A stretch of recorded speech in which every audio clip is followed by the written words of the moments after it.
السلام علیکم ورحمۃ اللہ۔ الحمد للہ وکفا وسلام علی من لا نبی بعد۔ اللہ مہربان کے فضل و کرم سے ہمارا آج کا سبق سورۃ الانعام کی آیت نمبر 151 ہوگا، 151 انشاءاللہ۔ اعوذ باللہ من الشیطان الرجیم، بسم اللہ الرحمن الرحیم۔ قل فرما دیجئے، تعالو تم آؤ، اتلو میں تلاوت کرتا ہوں، میں پڑھتا ہوں۔ اتلو کو دیکھیں تو تعالام اس میں موجود ہے، تو جو تلاوت والا لفظ بنانا چاہیں تو تے لام الف واو تے سے بن سکتا ہے۔ میں پڑھتا ہوں، میں تلاوت کرتا ہوں۔ ما حرما جو حرام کیا ہے، ربکم تمہارے رب نے، علیکم تم پر، اللہ یہ کہ نہ تشرکو تم شرک کرو، تم شریک ٹھہراؤ۔ تشرکو کو دیکھیں تو تا کے معنی تم، شین را کا شرک والا روٹ ورڈ ہے۔ تشرکو تم شریک ٹھہراؤ، بہی اس کے ساتھ، شیئا وبالوالدین احسانا، شیئا کسی شے کو، کسی چیز کو، وبالوالدین اور والدین کے ساتھ، احسانا احسان کرو۔ ولا تقتلوا اور تم مت قتل کرو۔ تقتلوا کو دیکھیں تا تو قاف تا لام قتل اردو کا لفظ بنا سکتے ہیں۔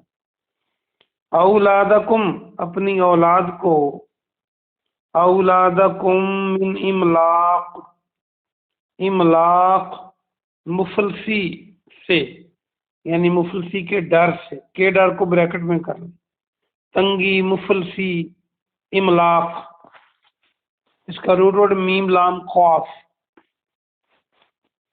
میم لام کاف ہو تو ملک بادشاہی والا ہوتا ہے، یہ اس کا اپوزٹ املاق۔ نحنو ہم، یہ نحنو یہ پورا جو لفظ ہے اس کا معنی ہم ہے۔ نرزقکم پھر آگے نون کا معنی ہم، زور دینے کے لیے، ہم ہی، رازا قاف رزق، نحنو نرزقکم، کم کی ضمیر ہے، اس کا معنی تمہیں، ہم ہی تمہیں رزق دیتے ہیں، وَإِيَّاهُمْ اور ان کو بھی۔ وَلَا تَقْرَبُوا اور قریب مت جاؤ۔ تقربو کو اردو کا لفظ تقرب، تا قاف را با، تقرب قربت قریب، یہ سارے لفظ بن جائیں گے۔ وَلَا تَقْرَبُوا الْفَوَاحِشَ بے حیائی کے، فواحش فاحاشین فحش، فحش ہم اس کو بولتے ہیں اردو میں، یا فحاشی اور اریانی بولتے ہیں، فاہا الف شنی شفاشی۔ ما ظہارا جو ظاہر ہو، ظہارا کو ظاہر بنانا ہو تو الف لگا دیں تو ظاہر بن جائے گا زوئے کے بعد۔ منہا ان میں سے، وما بطن اور جو چھپی ہوئی ہو، بطن باطن ایک لفظ آپ بولتے ہیں اردو میں، بے الف تو نون، باطن ظاہر کا اپوزٹ باطن، اندر کی بات، چھپی ہوئی۔ بطن پیٹ کو بھی کہتے ہیں، وہ بھی دیکھ لیں پیٹ کے اندر کس قدر چھپ جاتی ہے خوراک۔ ولا تقتلوا اور تم مت قتل کرو، النفس التی اس نفس کو، اس جان کو، التی جسے، حرم اللہ، حرام کیا اللہ نے، الا بالحق، مگر حق کے ساتھ، ذالکم یہ، وصاکم اس نے وصیت کی تمہیں، بے ہی اس کی، لعلکم تعقلون تاکہ تم کو عقل آ جائے، تاکہ تم سمجھ سکو، تعقلون کو دیکھیے عین کاف لام، تاکہ تم سمجھ لو۔ لمبی آیت ہے تو آج ایک ہی پڑھیں گے، اور اس کا با محاورہ ترجمہ دیکھ لیجئے۔ پیارے محمد صلی اللہ علیہ وآلہ وسلم، آپ فرما دیں، یہ سارے بریکٹ میں الفاظ ہیں، کل کے معنی فرما دیں، تم آؤ، میں پڑھتا ہوں تمہارے رب نے تم پر جو حرام کیا ہے۔ آپ کو پتہ ہے پیچھے لال حرام کی بات ہو رہی تھی، تو اسی لفظ سے فائدہ اٹھایا گیا ہے۔ کیا حرام کیا گیا ہے تمہارے رب کی طرف سے تم پر؟ یہ کہ تم اس کے ساتھ کسی چیز کو شریک نہ ٹھہراؤ، اور والدین کے ساتھ احسان کرو، اور غریبی کے ڈر سے، مفلسی کے ڈر سے، تنگی کے ڈر سے اپنی اولاد کو قتل مت کرو۔ تمہیں ہم ہی رزق دیتے ہیں اور ان کو بھی ہم دیں گے، یہ بریکٹ میں کریں، اور بے حیائی کے قریب نہ جاؤ، جو ظاہر میں ہو یا اور چھپی ہوئی، ظاہراً یا چھپ کر بے حیائی کے قریب تک نہ جاؤ، اور اس جان کو قتل مت کرو جسے اللہ نے حرام کیا ہے مگر حق کے ساتھ۔ اگر اس کا حق بنتا ہے تو پھر وہ قتل کیا جا سکتا ہے۔ یہ تمہارے لیے اس نے وصیت کی، یہ تمہیں اس نے وصیت کی، کس نے؟ اللہ نے، تاکہ تم سمجھ لو۔ آئیے ہم اس کی تفسیر دیکھتے ہیں، بہت آسان سبق ہے آج کا۔ اللہ سبحانہ و تعالیٰ نے پیارے محمد کو فرمایا کہ آپ ان سے یہ بات کہہ دیں کہ آؤ میں تلاوت کرتا ہوں، یعنی جو وحی مجھ پر آئی ہے میں تمہیں بتاتا ہوں کہ تم پر تمہارے رب نے کیا حرام کیا ہے۔ تم اپنی مرضی سے چیزوں کو اپنے اوپر حرام کرتے ہو، اپنے اوپر حلال کرتے ہو، تو اللہ نے جس چیز کو حرام کیا یہ ہم آپ کو بتلاتے ہیں۔ سب سے پہلی چیز اللہ نے یہ حرام کیا ہے کہ تم اس کے ساتھ کسی چیز کو شریک ٹھہراؤ، یعنی اللہ کا کسی کو شریک نہیں بنانا۔ پنجابی معاشرے میں کسی سے بات کریں تو وہ کہتے ہیں جی میں تو ساڑھ شریکہ نہیں رکھتا کسی سے۔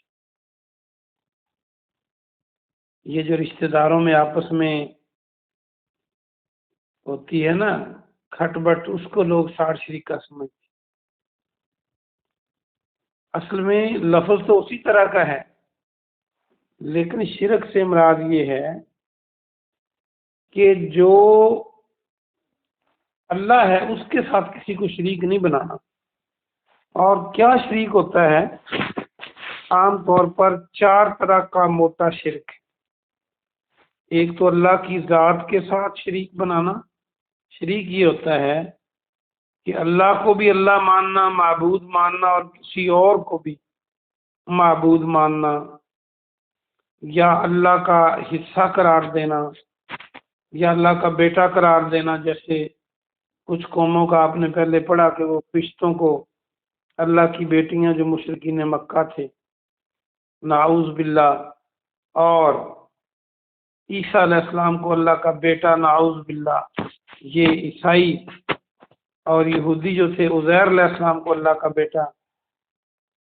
کوئی بھی ہو، اور وہ اگر اللہ کی ذات کے ساتھ کسی اور کی ذات کو ملائے گا، کہ وہ تو اللہ میں سے ہے، تو یہ اللہ کے ساتھ اس نے شراکت داری بنا دی۔ کئی لوگ سمجھتے ہیں کہ کافر لوگ بس شرک کرتے ہیں، بھئی کفر اور ہے، شرک اور ہے۔ کفر تو یہ ہے کہ سرے سے انکار کر دینا کہ میں اللہ کو نہیں مانتا، نعوذ باللہ، یا قرآن کو نہیں مانتا، یا رسول کو نہیں مانتا، قیامت کو نہیں مانتا، یہ تو کفر ہے۔ شرک یہ ہے کہ وہ اللہ کو بھی مانتا ہو اور کسی اور کو بھی مانتا ہو اسی طرح، تو ایک ذاتی شرک ہوا ذات کے ساتھ۔ دوسرا صفات میں شرک ہے، جو صفات اللہ کی ہیں وہ کسی اور میں ڈالنا، جیسے اللہ کی موٹی موٹی صفتیں ہیں کہ اللہ ہمیشہ سے ہمیشہ رہے گا، اسے موت نہیں آتی، وہ ہر جگہ سے سنتا ہے، دیکھتا ہے، یہ اس کی صفات ہیں، اسے اونگ نہیں آتی، نیند نہیں آتی، وہ ہر چیز جانتا ہے۔ یہی بات کسی اور کے لیے ذہن میں رکھنا تو یہ شرک ہو جائے گا کہ اللہ ہمیشہ زندہ ہے، کوئی اور بھی فوت نہیں ہوگا جی ہمیشہ زندہ رہے، یہ صفاتی شرک ہے۔ اس سے اگلا شرک جو ہے وہ اختیارات میں شرک ہے، کہ جو اختیارات اللہ کے ہیں وہ کسی اور کو دے دینا، جیسے زندگی موت اللہ دیتا ہے، عزت ذلت اللہ دیتا ہے، اگر کوئی یہ اختیارات کسی اور کے حوالے کر دے اور اللہ کو بھی مانتا رہے تو یہ شرک ہوگا۔ پھر ایک شرک ہے حقوق میں شرک، جو اللہ کا حق ہے وہ کسی اور کو دینا۔ اللہ کا حق کیا ہے اپنے بندوں پر؟ کہ اسی کی عبادت کی جائے، سجدہ اسی کو کیا جائے، رکوع قیام اسی کے لیے کیا جائے، قربانی اسی کے لیے کی جائے، نماز اسی کے لیے پڑھی جائے، اسی کو دعا میں پکارا جائے۔ تو کسی اور کو ساتھ پکارنا اور کسی اور کو کے لیے قیام رکوع سجدہ کرنا، قربانی کرنا، اللہ کی خوشنودی کے لیے بھی کرنا اور کسی اور کے لیے بھی کرنا، یہ شراکت ہو جائے گی، تو یہ اللہ نے حرام کیا ہے، اور اس کی سزا بھی قرآن نے بتائی ہے۔ انما حرم علیکم المیتۃ، وہ تو اور ہے، یہ ہے کہ جس نے اللہ کے ساتھ شرک کیا فقد حرم اللہ علیہ الجنہ، اللہ نے اس پر جنت کو حرام کر دیا۔ یہ ہے کہ جو اللہ کے ساتھ شرک کرے گا اللہ نے اس کو جنت اس پر حرام کر دی۔ آگے دیکھیے دوسرا جو حکم ہے وہ یہ ہے کہ والدین کے ساتھ احسان کرو۔ آج کے دور میں تو بالخصوص، ویسے ہر دور میں لیکن آج کے دور میں تو دیکھا جائے تو بہت سی اولادیں والدین کی نافرمان بنتی جا رہی ہیں دین سے دوری کی وجہ سے۔ کسی کو کہیں تو وہ کہتے ہیں میرے والدین مجھ سے یوں کرتے ہیں، حالانکہ اگر کوئی آپ سے اچھا سلوک کرے اور آپ جواب میں اچھا سلوک کریں وہ تو عدلے کا بدلہ ہے۔ والدین تو اچھا سلوک نہ بھی کریں تو آپ کو حکم ہے کہ ان کے ساتھ احسان کرو۔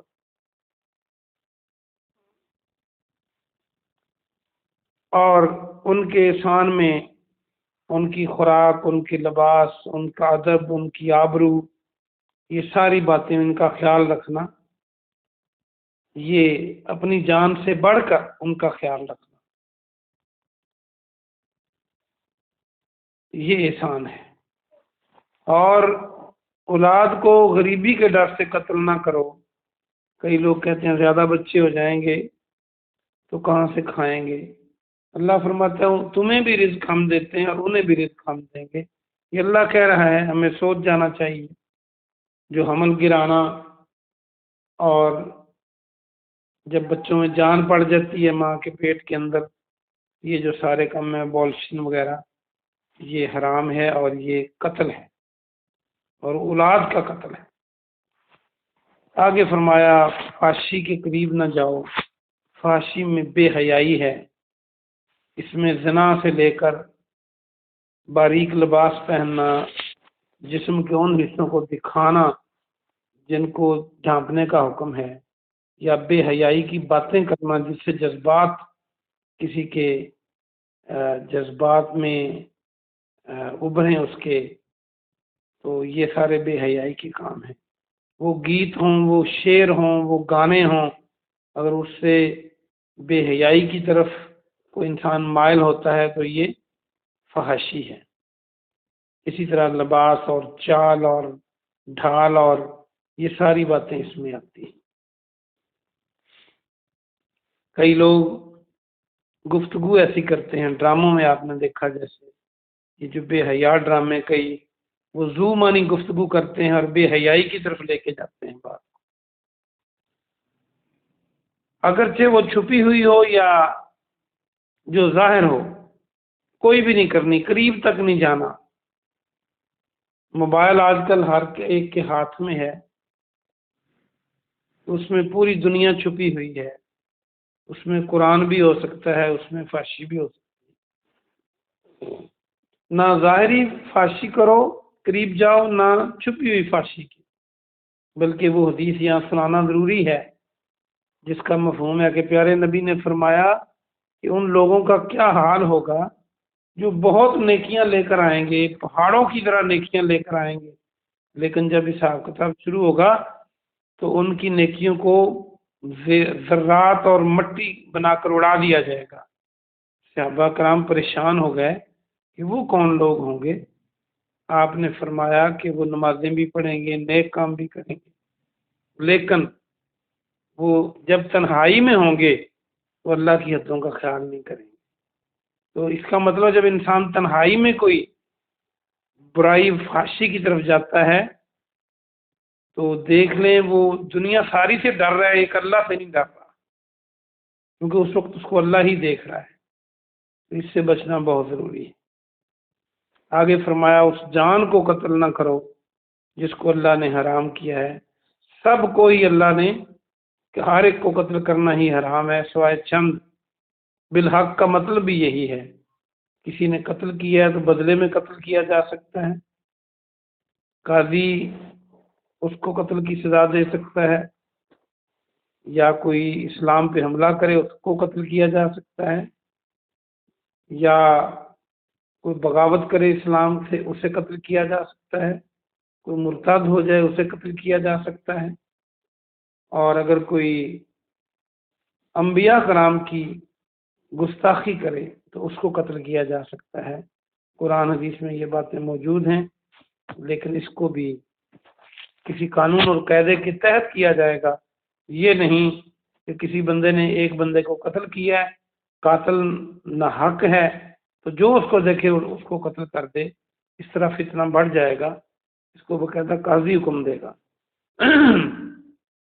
آگے فرمایا یہ اس نے تمہیں وصیت کی ہے اللہ پاک نے، تاکہ تم کو عقل آئے، تاکہ تم سمجھ لو۔ اللہ پاک سے دعا ہے کہ اللہ پاک آپ کو اور مجھے عمل کی توفیق عطا فرمائے۔ سبحان ربک رب العزت عما یصفون وسلام علی المرسلین والحمد للہ رب العالمین۔